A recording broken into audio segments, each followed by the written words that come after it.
Dit is vandag Vrydag 2 Mei. Baie welkom by vandag se luistermeditasie in Paastyd. Die skrifgedeelte waarby ons vandag gaan stilstaan is Handelinge 5 vers 27 tot 32 en ons gaan dit lees in die 83 vertaling. Ek wil jou uitnooi om daar waar jy is tot rus te kom, 'n paar keer lekker diep asem te haal en wanneer jy gereed is om jou oë toe te maak.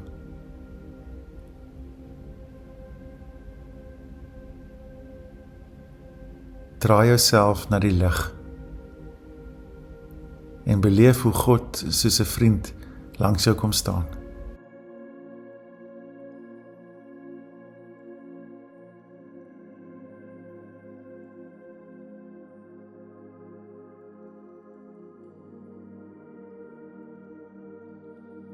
Bid saam met my hierdie gebed wat kom uit Psalm 139.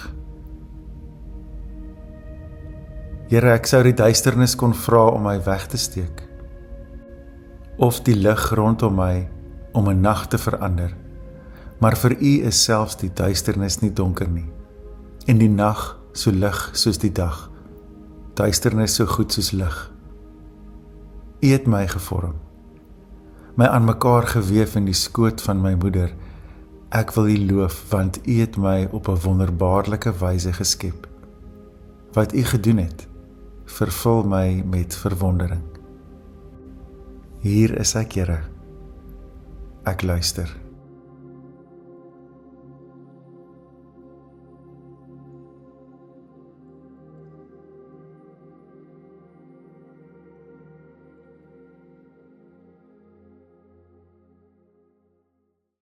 Handelinge 5 vers 27.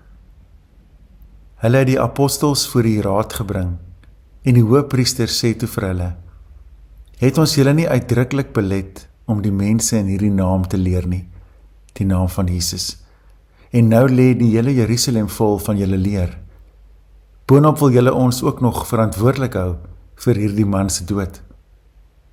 Petrus en die ander apostels het geantwoord: 'n mens moet eerder aan God gehoorsaam wees as aan mense. Die God van ons voorvaders het Jesus uit die dood opgewek nadat julle hom vermoor het, deur hom aan die kruis te hang. God het hom verhoog tot leidsman en verlosser aan sy regterhand, sodat hy Israel tot bekering kan bring en hulle sondes kan vergewe.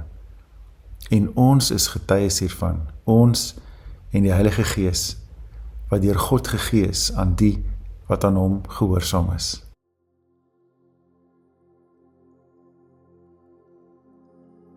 Wat het jy vandag gehoor in hierdie teksgedeelte? Watter woord of gedagte het met jou gepraat?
Hierdie verhaal van die apostels is nie sommer net nog 'n teksgedeelte nie. Dis nie Johannes 3 vers 16 of Psalm 23 nie. Dis in jou gesig, dis rou waarheid. Petrus en die ander apostels staan voor die Joodse raad, en hulle is uitdruklik gewaarsku, moenie weer in Jesus se naam leer nie, maar hier staan hulle weer, onbeskaamd, vol vuur, en dan daardie woorde wat diep tref: ons moet eerder aan God gehoorsaam wees as aan mense. Dis nie net 'n vroom, mooi ding om te sê nie. Dis rebellie, dis gevaarlik. Dis 'n keuse wat jy maak wanneer jy weet, dit gaan jou iets kos. Jou vryheid, dalk jou lewe. Ek dink aan die kompromie wat ek so maklik daagliks aangaan. vir 'n stiller lewe dalk, vir sekerheid, vir gemak, om mense nie om te krap nie. Hierdie gedeelte laat my dink aan die dinge wat ek stilweg doen, om maar net in te pas. Maar Petrus, hy kon nie stil bly nie. Want wanneer jy werklik glo, dan brand dit. Jy praat, want jy moet. Jy kies. En dalk is dit vandag jou keuse ook. Jy is dalk in 'n situasie waar jy moet besluit, gaan ek God gehoorsaam, of gaan ek die vrede bewaar wat eintlik 'n valse vrede is? En ek dink baie maal dat ons dink dit speel uit in die groot besluite. Maar dis eintlik die klein dinge wat wys wie ons volg. En nee, dis nie maklik nie, maar dis wat die opstanding doen. Dis passievol en laat genade soos 'n veldbrand versprei. En dis die soort gehoorsaamheid wat die wêreld verander het en steeds verander in die naam van Jesus, die opgestane Here. So ek los ons met 'n vraag: wat in jou lewe vra vandag vir moedige gehoorsaamheid?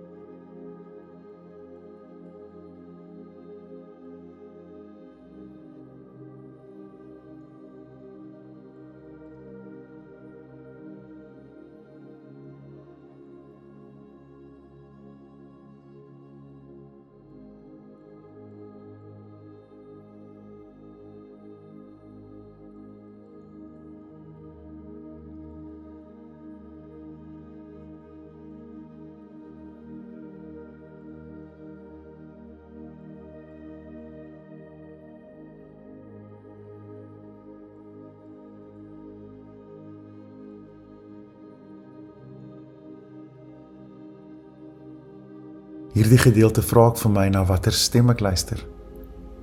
Ek hoor bevele in my hart, wie volg ek regtig?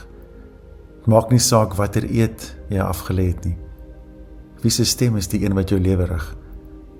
Is dit dalk die stem van vrees, wat soms by jou spook, maar nooit 'n goeie of 'n mooi spoor agterlaat nie? Of skaamte, daardie stem wat jou vertel jy is nie liefde of genade waardig nie. En al wat hy vra is wat ander van jou dink. Of dalk is daar 'n stem van 'n autokraat. Dalk verwar jy dit selfs met die stem van God, wat verwondering en drome verbied, wat dreig met vrees en skaamte, wat jou 'n koninkryk beloof as jy net kniel, 'n koninkryk wat hy nie eers besit nie. Al hierdie stemme fluister en loer soos skaduwees in die hoek, maar dis al wat hulle is, skaduwees. Daarom volg die brandpad van die opgestane Heer. Volg die liefdespad wat helder uitgestrek voor jou lê. Die lewe wat God vir jou gegee het, is 'n lewe in die naam van die Here Jesus Christus. Daardie een is nader, dieper en werklik, meer werklik as enige van hierdie skaduwees. Luister na die stem wat jou roep na die lewe. Dis dalk tyd om te stap uit die skaduwee na die lig. Volg hom wat 'n pad dwars deur die doodskaduwees geloop het. Wat het vandag in jou hart beweeg tydens hierdie meditasie? Praat met die Here daaroor.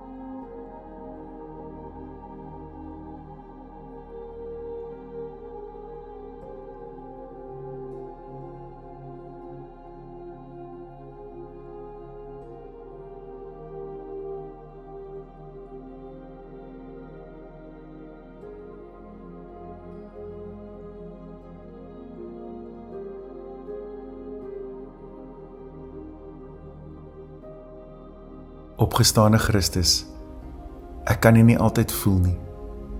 Ek sien U nie altyd voor my nie, maar ek soek nie net gevoelens nie. Ek soek U in die volheid van wie U is. Ek weet U kom na my deur die geslote deur van my hart, en U is teenwoordig by my, want U is my God, my hoof en my Here. Opgestane Christus, blaas nuwe lewe in hierdie hart, en kom vul my met genade wat oop en vrylik gee wat ek ontvang. Vul my met vreugde, dat daar altyd 'n nuwe begin is, ook selfs wanneer ek dink dis die einde. Vul my opnuut met verwondering en 'n lewe wat getuig, U leef. Here, lei my uit die skaduwees na die lig, want U het opgestaan. U het waarlik opgestaan. Amen.